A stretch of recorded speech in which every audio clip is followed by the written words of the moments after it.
மகா சிவராத்திரியை முன்னிட்டு சதுரகிரியில் குவிந்த ஆயிரக்கணக்கான பக்தர்கள் மலையேறி சாமி தரிசனம் செய்து வருகின்றனர். மேற்கு தொடர்ச்சி மலைப்பகுதியில் அமைந்துள்ளது பிரசித்தி பெற்ற சதுரகிரி சுந்தர மகாலிங்கம் கோவில். இந்த கோயில் கடல் மட்டத்திலிருந்து சுமார் 4500 அடி உயரத்தில் அமைந்துள்ளது. இந்த கோயிலுக்கு கடந்த காலங்களில் தினந்தோறும் பக்தர்கள் அனுமதிக்கப்பட்ட நிலையில் கடந்த 2015ஆம் ஆண்டு ஏற்பட்ட வெள்ளப்பெருக்கில் 10 பக்தர்கள் வரை உயிரிழந்தனர். இதனையடுத்து மாதந்தோறும் பிரதோஷம், அமாவாசை, பௌர்ணமி உள்ளிட்ட விசேஷ நாட்களில் 8 நாட்கள் மட்டுமே பக்தர்கள் கோயிலுக்குள் செல்ல அனுமதி என்பது வழங்கப்பட்டு வருகிறது. இந்த நிலையில் மாசி மாச பிரதோஷம், மகா சிவராத்திரி மற்றும் அமாவாசையை முன்னிட்டு 25ஆம் தேதி முதல் வரும் 28ஆம் தேதி வரை மொத்தம் 4 நாட்கள் சதுரகிரி கோவிலுக்கு பக்தர்கள் செல்ல கோயில் நிர்வாகம் மற்றும் வனத்துறை அனுமதி வழங்கியுள்ளது.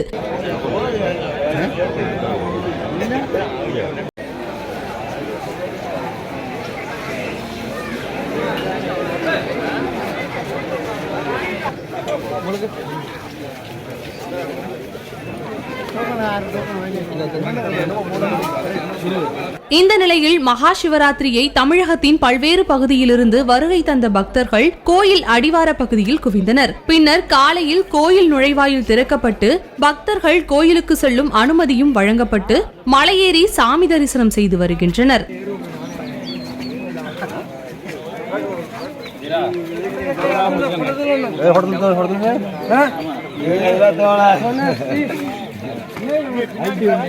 பக்தர்கள் காலை 6 மணி முதல் 12 மணி வரை மட்டுமே கோவிலுக்கு செல்ல அனுமதி வழங்கப்பட்டுள்ளது. மகா சிவராத்திரியை முன்னிட்டு விடிய விடிய 4 கால பூஜைகள் நடைபெற உள்ளன.